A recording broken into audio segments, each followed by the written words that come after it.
Salut tout le monde. Alors, je vais expliquer maintenant les labels que nous utilisons pour classifier certains segments vocaux ou bien certaines parties de l'audio d'une façon spécifiée. Alors, premièrement, le label FIL est utilisé au cas où si la personne qui parle hésite. Elle dit ben. Alors, on va voir tout de suite comment ça fonctionne. Nous devons aussi parler en anglais. Alors, maintenant, cette partie-là, la personne a dit, donc, nous devons aussi parler en anglais. Alors, maintenant, pour introduire ce label-là, nous allons cliquer sur le label FIL et après le slash, on écrit E avant la fin de l'accolade. Et on continue la transcription ou bien la relecture. D'accord? Alors, en ce qui concerne le label qui est le 1 entre accolades, on utilise celui-là dans trois cas. Alors, ou bien que c'est-à-dire le speaker, ou bien c'est la personne qui parle, a dit un nom qui ou bien comme par exemple JAL pour Japan Airlines, ou bien comme par exemple quand on dit clim pour climatiseur. Alors, c'est de cette façon-là qu'on utilise ce label. Deuxième utilisation, s'il y a des mots comme, c'est-à-dire par exemple d'une langue différente ou d'un dialecte différent, et on a la possibilité d'avoir un équivalent en français. D'accord? Alors, troisième utilisation, s'il y a un mot qui a été mal prononcé ou bien qui n'a pas été bien choisi en tant que mot parlé. C'est-à-dire, par exemple, very good, il a dit very wood ou bien de very good. Alors, dans ce cas-là, nous écrivons avant le slash le mot correct et après le slash le mot qui a été dit. Dans le premier cas, nous écrivons l'abréviation et ensuite le mot complet. Dans le deuxième cas, le mot qui n'est pas bien, c'est-à-dire qui ne convient pas à la langue française ou bien au dialecte français, et ensuite, nous écrivons le mot en français, après le slash. Pour le troisième cas, aussi, on écrit le mot correct avant le slash et le mot prononcé tel quel après le slash. Alors, on va voir un exemple. Alors, elle a dit ce centre artistique et ensuite elle s'est recorrigée et elle a répété ce centre artistique est encore en phare. Alors, dans ce cas-là, on a utilisé le label 1 entre accolades. Et on a écrit avant le slash le mot qui est incorrect et après le slash le mot qui a été corrigé. D'accord? Débat sur la clim qu'il y a en France en ce moment. Je pensais notamment au débat sur la clim qu'il y a en France en ce moment. Je pensais notamment au débat sur la... Alors, maintenant, elle a dit la clim. Qu'il y a en France en ce moment. Elle n'a pas corrigé, elle n'a pas rectifié, elle n'a rien dit. Alors normalement, nous, la clim, on le prend et on écrit climatiseur. On utilise le label 1, on écrit le mot abrévié avant le slash et le mot correct complet après le slash. D'accord? Alors ça, c'est une des utilisations aussi de l'accolade ou bien du label 1 entre accolades. Bon. Alors, en ce qui concerne pour le unknown, il y a plusieurs utilisations. Alors, numéro 1, si on n'entend absolument rien, un mot qui n'est pas, qu'on n'arrive pas à entendre du tout, ni à deviner, ni quoi que ce soit. Alors, dans ce cas-là, on le met entre, c'est-à-dire on utilise le unknown qui ne contient pas de slash. Il y a trois unknown, il y a trois labels unknown dans l'outil ou la plateforme qu'on va utiliser. Alors, un d'entre eux, il n'y a complètement pas de slash. Et normalement, quand vous allez juste agiter la souris et aller vers un des trois unknown, chacun aura une petite note comme ça qui apparaît, vous dire l'abréviation de l'utilisation. Et à côté de ce unknown-là, qui a aucune slash, vous aurez le mot qui apparaît est inaudible. Inaudible. D'accord? Alors, la deuxième utilisation, misspeak, change your words, etc. Euh, comme par exemple, c'est-à-dire une faute en parlant, d'accord? Comme par exemple une mauvaise prononciation, play au lieu de play et tout ça.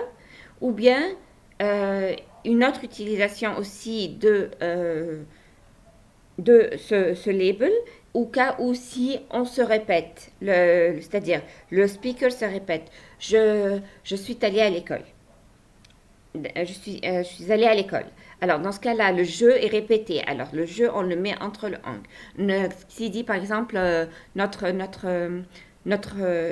entreprise, alors dans ce cas-là, je crée le notre entre, c'est-à-dire après l'accolade de unknown. D'accord?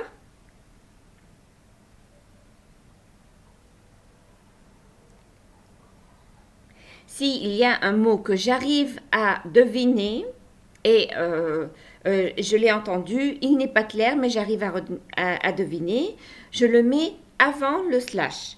C'est-à-dire que j'écris le mot que j'ai deviné, ensuite slash et ensuite unknown.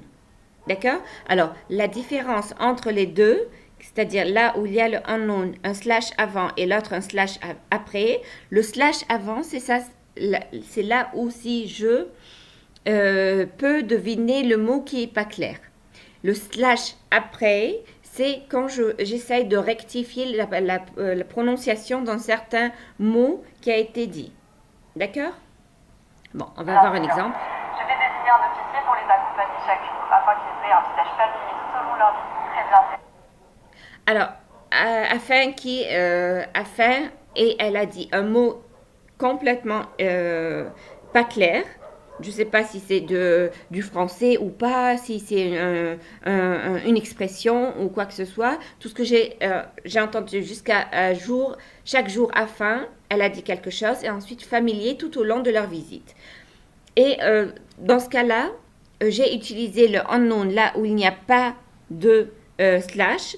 Alors, comme vous voyez maintenant, après le numéro 1, on a l'onglet, on a le label unknown et il y a un slash à côté à droite.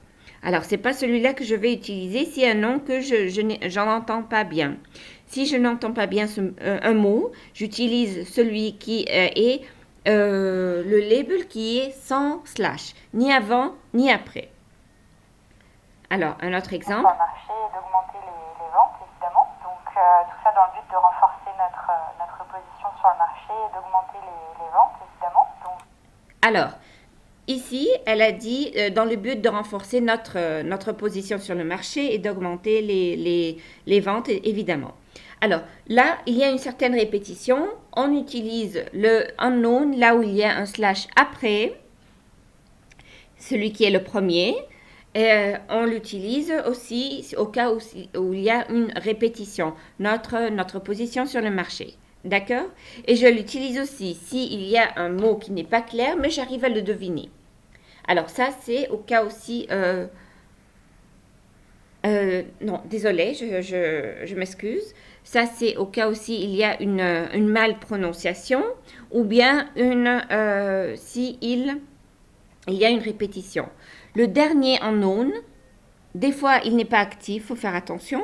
Le dernier unknown, celui qui est dans la deuxième ligne en bas. Alors, celui-là, on l'utilise au cas aussi il y a un mot qui n'est pas clair, mais que j'arrive à deviner. Alors, dans ce cas-là, je mets le mot avant le slash. Comme vous voyez, il y a un slash avant le unknown. Je mets le mot que j'ai deviné et ensuite le unknown. Mais comment je fais tout ça? Il faut que je clique d'abord sur le label pour qu'il s'affiche en bas dans le cadre là où il y a le texte. D'accord? Bon.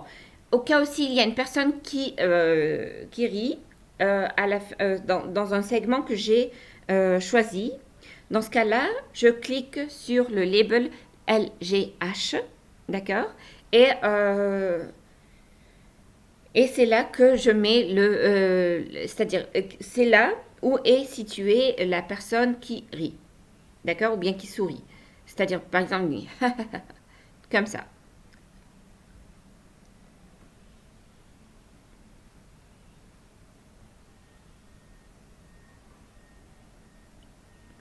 Alors, au cas aussi, il y a un silence après. Ce n'est pas la peine d'ajouter le label du rire et celui ensuite suivi par noise. Ce n'est pas la peine d'utiliser euh, les deux à la file. D'accord? Dans ce cas-là, il est suffisant d'utiliser uniquement celui du rire. En ce qui concerne c'est-à-dire la respiration qui est au beau milieu de la parole, si elle est un peu longue, dans ce cas-là, on utilise le label NOS.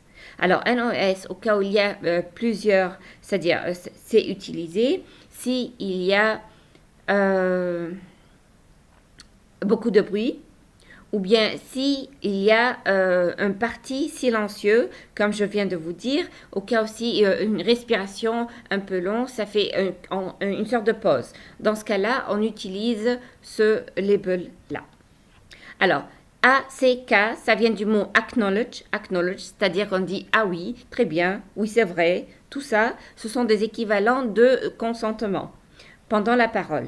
Alors, dans ce cas-là, on utilise ce label-là et dès qu'on clique dessus, il apparaît après le slash, j'écris le terme utilisé. Ah, oui, comme ça. D'accord? Alors, dans ce cas-là,